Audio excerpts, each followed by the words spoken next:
Living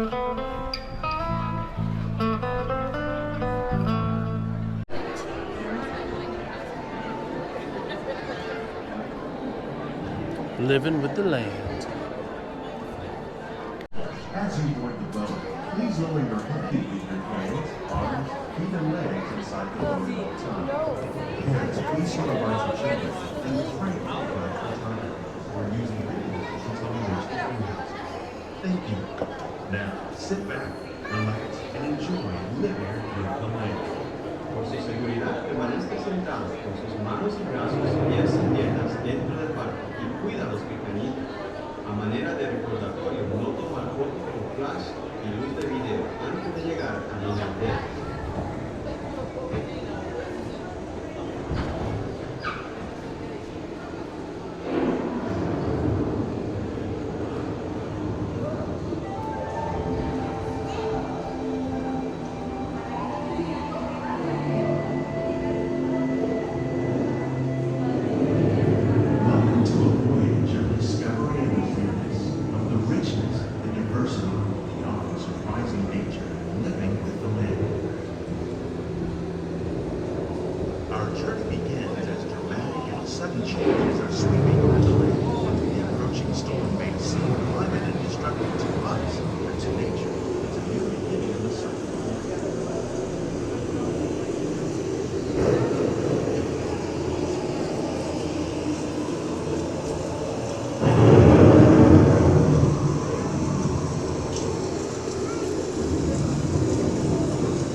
living systems is the rainforest, home to the most amazing concentration of life on the planet.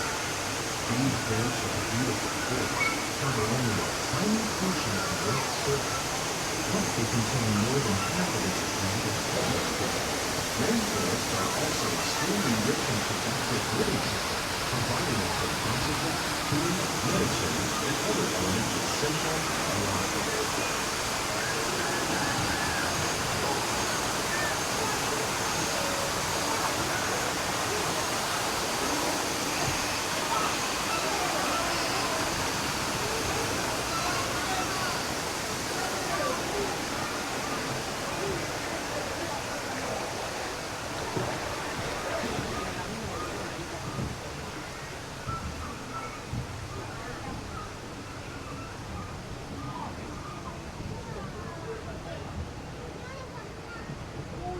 In the desert, nature has created a very different, but no less beautiful living system. And while this arid landscape may seem lifeless, it is very much alive. The plants and animals that have learned to survive in these harsh conditions make use of what little water they can find and avoid the scorching rays of the relentless sun.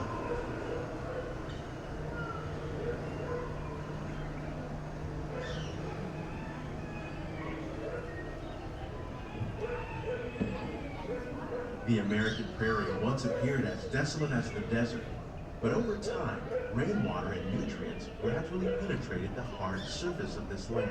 Even the hooves of the mighty buffalo helped create the rich soil that would one day become home to the American farm.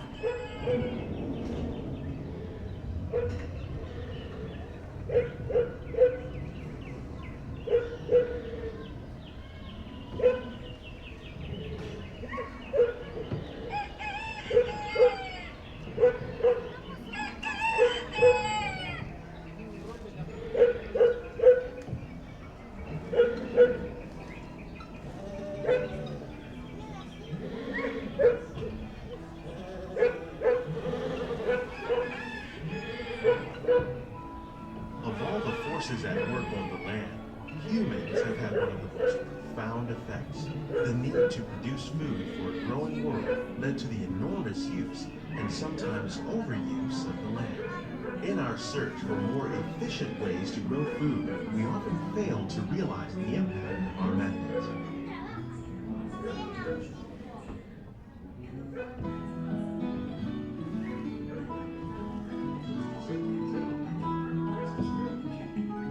Today, we're learning to live with the land, discovering better ways to grow food that will assure both human and environmental well-being.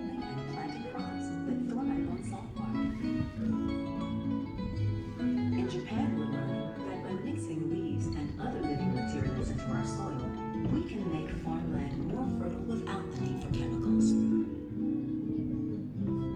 Here at Epcot, we're learning to reduce the need for chemical pesticides by breeding and using natural predators, like ladybugs and wasps, to control pests.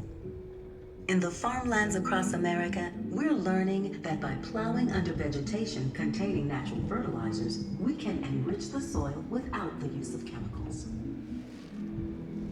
In arid regions, we're learning to produce food on desert seacoasts by developing and planting crops that thrive on salt water.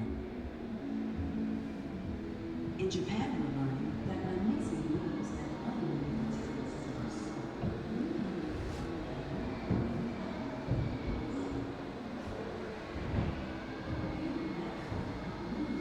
How will we meet tomorrow's growing needs for food production, yet still respect the needs of the land? Some of the answers are being discovered just ahead. To help us maintain these carefully controlled ecosystems and for your safety, Is that a breadfruit? seated in your boat at all times. It is. That's a breadfruit tree. They've got a mature breadfruit tree in here now.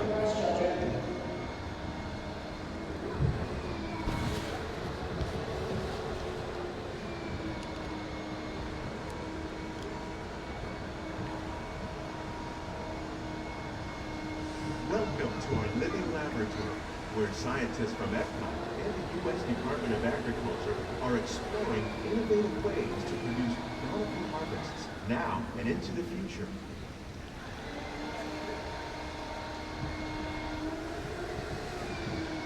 The tropics are home to the greatest diversity of plants on the planet. Many of these, like papaya, bananas, cacao, coffee, and rice, are well known around the world. These are just a few of the edible plants that have been an important source of nutrition for people living in the tropics. Many are rich in vitamins and minerals, while others are well adapted to growing in less than ideal conditions. Some, like the water lily, thrive in wet, swampy areas and waterways. All parts of this plant, even the flower petals, are edible. The starchy root of the plant has long been used to make flour for baking. Oh, I hope my miracle fruit didn't die. I forgot about that. Lesser-known tropical plants may be as important as the bananas growing on both sides of the globe. More than 28 million tons of bananas are eaten annually, making it the most popular fruit in the world.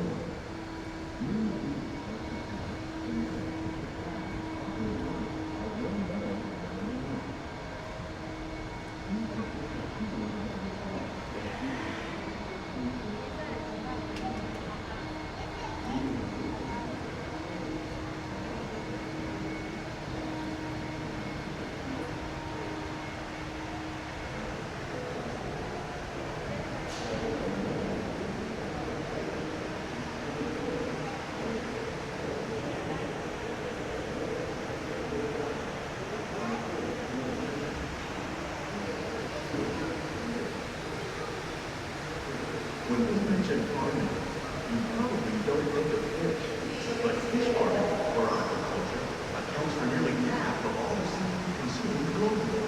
Tilapia, bass, and catfish, like the ones you see here, are driven for more popular crops raised by fish farmers. The sustainable system we see here recycles the water in the tanks. As a result, we're able to save millions of gallons each year. Our small fish farm produces nearly 5,000 pounds of fish each year to serve in restaurants, Innovations like this one can play an important role in our efforts to produce bountiful harvests and still protect natural resources.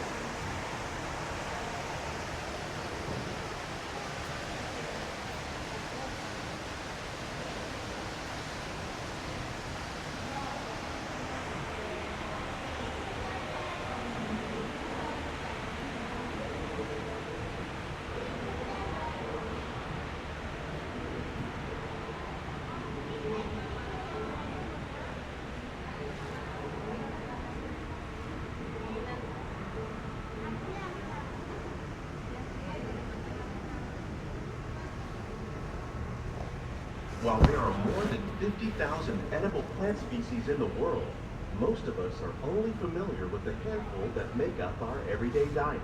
The common grains growing here, wheat, maize, sorghum, and millet, plus rice, account for nearly 2/3 of our global food consumption. Learning how to increase yields of these staples is an important goal of research around the world.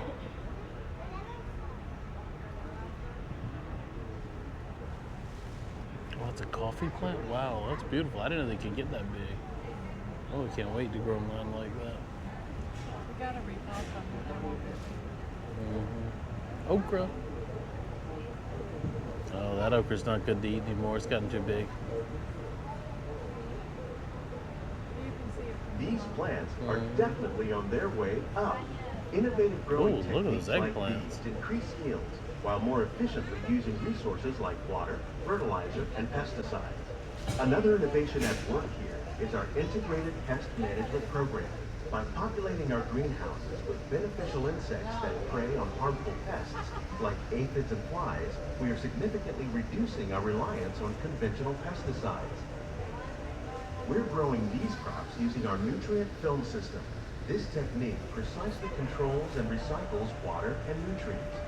With it, we can produce over 27,000 heads of lettuce a year in this one small area.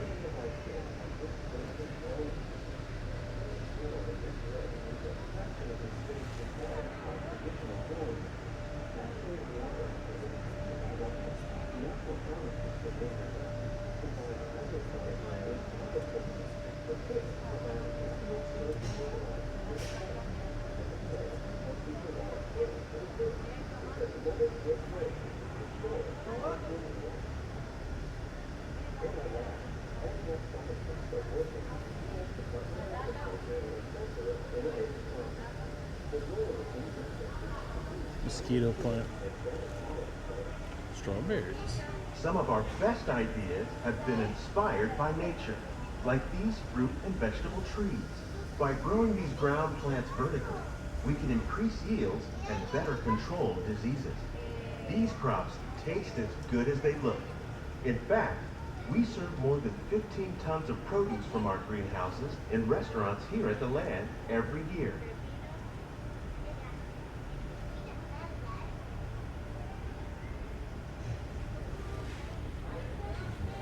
Please keep your hands inside the boat.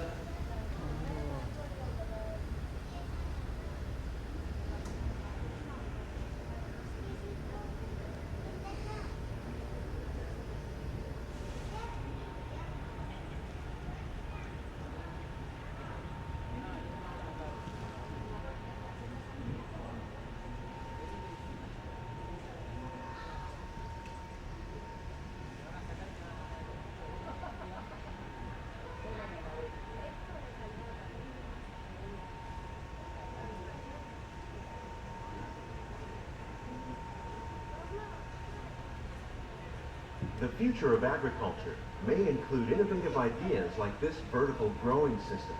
Plants grown in this way use a fraction of the space required by traditional growing methods. That saves water and increases production. The aquaponic system on your left combines hydroponics with aquaculture. The fish provide look a at that. natural source Oh, of fertilizer it's not for the one, plants, it's a bunch. and the plants What? help keep the water Oh, clean yeah. for the fish. It's another great But way it's to cute. produce more while Yep. using less. In our lab, Epcot scientists are working with the U.S. Department of Agriculture on a number of innovative projects. The goal of these efforts is to produce higher yielding and better quality plants.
greenhouses represent just a fraction of the work being done worldwide to produce bountiful harvests for our growing population.